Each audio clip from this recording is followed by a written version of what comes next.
नमस्कार, मैं हूं गौरव राजगुप्ता। एक दिलचस्प खबर आपको बताने वाला हूं। लॉकडाउन में दिल्ली में तलाक के मामले बढ़ गए हैं। जितने भी मीडिएशन सेंटर हैं वहां पर तलाक की अर्जी ज़्यादा आ रही है। लोग एक दूसरे के साथ अब नहीं रहना चाहते। दिल्ली में विभिन्न मीडिएशन सेंटर में पिछले 6 महीने में ही 1500 तलाक के मामले सामने आ चुके हैं। कोरोना काल में लॉकडाउन के दौरान पति पत्नी के बीच आपसी मनमुटाव और झगड़ा बाद में तलाक तक का कारण बन रहा है। चौंकाने वाली बात यह है कि मीडिएशन सेंटर में समझाने के बावजूद ज्यादातर कपल्स तलाक पर अड़े हुए हैं। लॉकडाउन के दौरान घर में एक साथ रहने के दौरान कई तरह के उत्पीड़न के मामले सामने आए हैं। खास बात यह है कि इन मामलों में सिर्फ पत्नी ही पीड़ित नहीं है, ज्यादातर मामले ऐसे हैं जिसमें पति भी मानसिक प्रताड़ना का शिकार हुए हैं। अधिकांश लोग कानूनी चक्कर में पड़ना नहीं चाहते, इसलिए वो मीडिएशन सेंटर में जाकर म्यूचुअल डिवोर्स लेना चाहते हैं फैमिली कोर्ट के जरिए। अब मध्यस्थता केंद्र यानी मीडिएशन सेंटर का रुख करने का उनका मकसद थाना कोर्ट कचहरी से बचना भी है। मीडिएशन सेंटर में काम करने वाली दीपिका का कहना है कि आमतौर पर एक साल में 2000 के करीब पारिवारिक विवाद के मामले दिल्ली के मीडिएशन सेंटर्स में आते हैं, लेकिन इस बार पिछले 6 महीने में ही 1500 से भी ज्यादा मामले तलाक के सामने आ गए हैं। मीडिएशन सेंटर के अध्यक्ष एमएल मेहता का कहना है कि लॉकडाउन के दौरान पति पत्नी 24 घंटे साथ रहे, इसलिए जो पहले छोटी समस्या होती थी वो बड़ी हो गई, गंभीर हो गई और इतनी बढ़ गई कि तनाव इतना बढ़ गया, मनमुटाव इतना बढ़ गया कि मामला लड़ाई झगड़ा और तलाक तक पहुंच गया। कई लोगों की नौकरियां चली गई लॉकडाउन में, कई लोगों की आर्थिक हालत खराब हो गई, उनकी पत्नियां भी छोड़कर चली गई। ये भी एक बड़ा कारण बताया जा रहा है।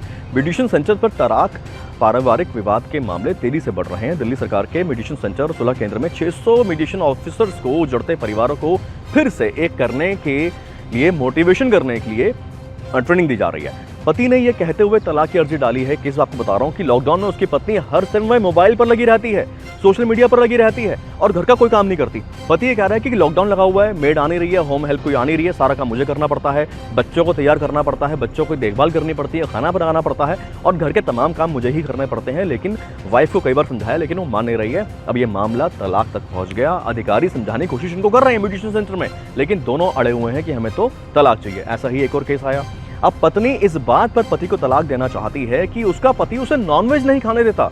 पत्नी ने बताया कि शादी से पहले मैं नॉनवेज पसंद करती थी, ये मेरे बात पति को पता थी, लेकिन शादी के बाद पति का रवैया बदल गया, वो उसे नॉनवेज खाना नहीं देते, घर में भी खाने नहीं देते और बाहर जाके भी नहीं खाने देते। पत्नी कह रही है कि फ्रेंड्स के साथ बाहर जाके खाने की कोशिश की, वो भी नहीं करने दिया। अब एक और केस आपको बताते हैं। एक महिला ने इस बात पर तलाक की अर्जी दे दी कि उसका पति अपने ऑफिस की एक लड़की से बात करता रहता है। महिला का कहना है कि पहले भी बात करता होगा लेकिन तब पता नहीं चला, लेकिन लॉकडाउन में जब 24 घंटे दोनों साथ में थे तब उस लड़की का फोन आता तो वो सुना करती थी। वो रोज चुपके से दोनों की बातें सुनती थी। बाद में परेशान होकर पत्नी ने तलाक की अर्जी दे दी। अब मीडिएशन ऑफिसर्स ने बहुत समझाने की कोशिश की लेकिन बात नहीं बनी। तो ऐसे बहुत सारे इस तरह के केसेस आ रहे हैं। टेंशन बढ़ रही है, मनमुटाव बढ़ रहा है और मामला तलाक तक पहुंच रहा है। लेकिन शांति से बैठकर सुलह करने की भी आवश्यकता है। जब तक बात इतनी ना बिगड़ जाए कि रिश्ता खत्म हो जाए, एक कोशिश करनी चाहिए। TV9 दिल्ली NCR पर तमाम खबरों के लिए TV9 दिल्ली NCR को सब्सक्राइब कर लीजिए। नमस्कार।